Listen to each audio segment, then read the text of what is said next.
Have you ever heard a story so strange, so chilling, it makes the hair on your arm stand up? A story that blurs the line between reality and nightmare? Tonight, we travel back in time to 1903 to the quiet, unassuming town of Van Meter, Iowa. A place that, for one terrifying week, became the hunting ground for a creature straight out of legend. This is the story of the Van Meter Visitor. Our tale begins on a cool autumn evening, September 29th, 1903. U.G. Griffith, a respected local businessman, was walking home from his office just after 1 a.m. As he crossed a rooftop, a brilliant beam of light suddenly blinded him. Hay looked up, expecting to see a lantern, but what he saw instead was something utterly impossible. Perched atop a nearby building was a creature unlike anything he had ever imagined. It was large, with enormous membranous wings like a bat. But its most terrifying feature was a single blunt horn on its head, from which the blinding light emanated. Before Griffith could fully process the sight, the creature launched itself into the night sky and vanished. Griffith, shaken but certain of what he saw, rushed to tell others. Many were skeptical, dismissing it as a wild tale, perhaps the result of a late night. But their skepticism wouldn't last long. The very next night, the town's physician, Dr. Alcott, was awakened by a frantic knocking at his door. A local resident, terrified, reported seeing a similar winged creature near his home. Arming himself, Dr. Alcott went to investigate. He found the creature perched on a telephone pole. As he approached, it shot a blinding beam of light at him and let out a horrifying, high-pitched screech before disappearing into the darkness. By the third day, the town was buzzing with a mixture of fear and morbid curiosity. The visitor, as it was now being called, was no longer just a rumor. That night, a bank cashier named O.V. White decided to lie in wait, hoping to get a look at this mysterious being. He didn't have to wait long. Near the bank, he saw it. It was huge, he later described, with glowing eyes and those same terrifying bat-like wings. It also emitted a sickeningly sweet, powerful odor that lingered in the air long after it was gone. White, armed with a shotgun, fired at the creature. He was sure he hit it, but the beast seemed completely unfazed. It simply took to the sky and flew away, leaving a bewildered and frightened witness behind. The creature was becoming bolder. The following evening, it appeared again, this time near the local hardware store. The store's owner, Sidney Gregg, was alerted by strange noises. He grabbed his shotgun and went outside to find the winged entity trying to get into his store.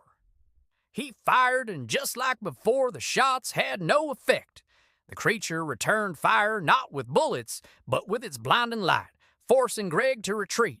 The situation was escalating. The good people of Van Meter were no longer just observers. They felt like they were under siege. By October 2nd, the town had reached its breaking point. Fear had turned to action.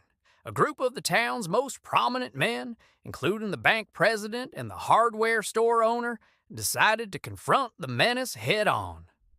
They gathered their firearms and made their way to an old abandoned coal mine on the edge of town, where the creature had been seen disappearing. They believed this was its lair. As they approached the mine entrance, they were met by the creature, but this time it wasn't alone. A second, smaller creature was with it. The air was thick with that same nauseatingly sweet smell.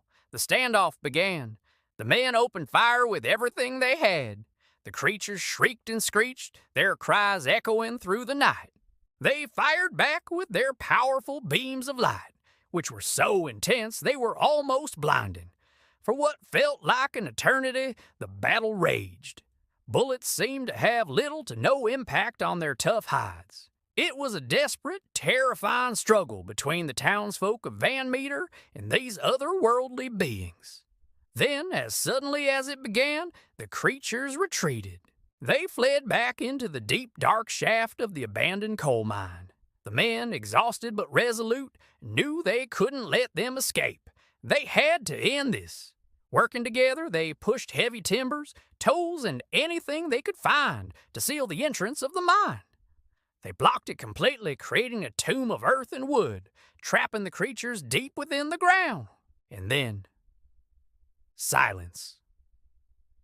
The visitor was gone.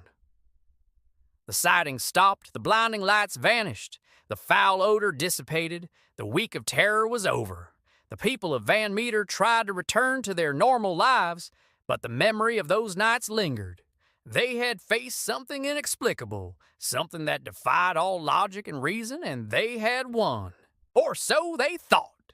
The mine remains sealed to this day, a silent monument to a week of fear. What were those creatures? Were they visitors from another world? Prehistoric survivors from a bygone era? Or something else entirely? The sealed mine holds its secrets, and the Van Meter visitor has never been seen again. It remains one of America's most bizarre and compelling unsolved mysteries. What do you think was lurking in the skies above Iowa all those years ago?